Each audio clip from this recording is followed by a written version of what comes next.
Broiler মুরগি গন্ধ লাগে বলে অনেকেই এটা খেতে চান না, তবে আজকে আমি আপনাদেরকে যেভাবে রান্না করে দেখাবো এভাবে রান্না করলে একেবারেই গন্ধ থাকবে না আর স্বাদ হবে বহুগুণ। এভাবে আপনারা শুধু ব্রয়লার চিকেন না, যে কোনো ধরনের মুরগি রান্না করতে পারেন, অনেক মজা হয় খেতে। প্রথমে তেল নিয়েছি, তার মধ্যে 1 চামচ পরিমাণ ঘি দিয়ে আদা রসুন বাটা নিয়ে নিলাম। আদা রসুন বাটা এখানে 1 টেবিল চামচ করে নিয়েছি। একটু ভেজে নিয়ে তারপর এখানে একটা ব্রয়লার চিকেন দিয়ে দিয়েছি। চিকেনটাকে ভালোভাবে কেটে ধুয়ে পরিষ্কার করে নিয়েছি। এখনই চিকেনটাকে আদা রসুনের সাথে ভালো করে ভেজে নিতে হবে। এই পর্যায়ে আমি একটু লবণ দিয়ে দিচ্ছি। লবণটা দিয়ে আবার ভালোভাবে একটু ভেজে নিব।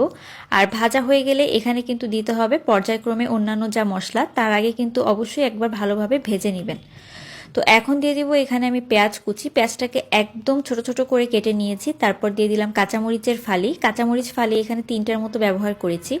এখন পেঁয়াজটা দেওয়ার পরে দিয়ে দিব টমেটো। টমেটোটাকে কিন্তু একদম ছোট ছোট করে কেটে নিয়েছি। আর পেঁয়াজ, টমেটো, কাঁচামরিচ দেওয়ার পরে কিছুক্ষণের জন্য ভেজে নিতে হবে। ভাজা হয়ে গেলে দিয়ে দিচ্ছি আরও একটু লবণ। লবণ কিন্তু আমি 2বার ব্যবহার করেছি। একটু হলুদের গুঁড়ার পরিমাণটা একটু কম দিবেন আর মরিচের গুঁড়াটা একটু বেশি দিবেন, তাহলে তরকারির রং যেমন সুন্দর হয়, খেতেও কিন্তু বেশ ভালো লাগে। এজন্য আমার তরকারির রং সবসময় অনেক সুন্দর হয়ে থাকে। অনেকেই আপনারা বলে থাকেন যে আপু আপনার তরকারির রং এত সুন্দর হয় কিভাবে।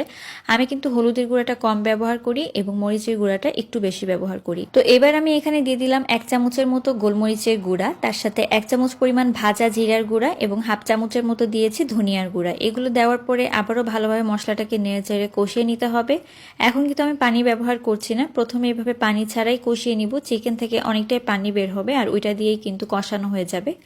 তো দেখতে পাচ্ছেন কিছুক্ষণ ঢাকনা দিয়ে রাখার পরে খুব সুন্দরভাবে চিকেন থেকে পানিটা ছেড়ে দিয়েছে। এই পর্যায়ে আরও একবার ভালোভাবে নেড়েচেড়ে মিশিয়ে নিচ্ছি।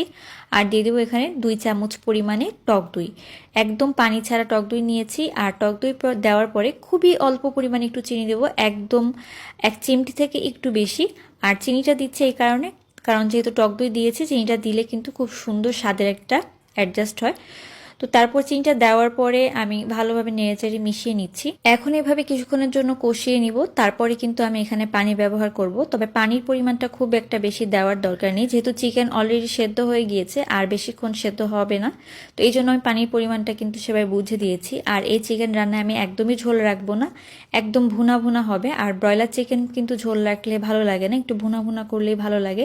আর এই চিকেনটা আপনারা রুটি, পোলাও, সাদা ভাত যে কোনো কিছু দিয়ে খেতে পারবেন, অনেক ভালো লাগে খেতে। আর বানানো খুব সহজ, বুঝাই যায় না যে এটা ব্রয়লার মুরগি। এই পর্যায়ে আমি একটু গরম মশলার গুঁড়া দিয়ে দিচ্ছি। গরম মশলার গুঁড়া যদি আপনাদের বাসায় বানানো থাকে সেটাও দিতে পারেন, অথবা কেনা গরম মশলার গুঁড়াও এখানে ব্যবহার করা যেতে পারে। তো এখন আমি ভালোভাবে সব কিছুকে নেড়েচেড়ে একটু মিশিয়ে নিব। আর যেই ঝোলটা আছে এটা টেনে আসা পর্যন্ত অপেক্ষা করব। ঝোলটা টেনে এসে একদম ভুনা ভুনা হয়ে যাবে। আপনারা যদি ঝোল পছন্দ করেন সেক্ষেত্রে কিন্তু ঝোলটা এখানে রাখতে পারেন। তো দেখতে পাচ্ছেন ঝোল শুকিয়ে তেলটা উপরের দিকে ভেসে উঠেছে। আর আমার এই চিকেন কারি কিন্তু একেবারেই রেডি। যারা ব্রয়লার চিকেন খেতে পারেন না, আমার এই রেসিপিতে একবার হলেও ট্রাই করে দেখবেন। আশা করি আপনাদের অনেক ভালো লাগবে খেতে। আল্লাহ হাফেজ।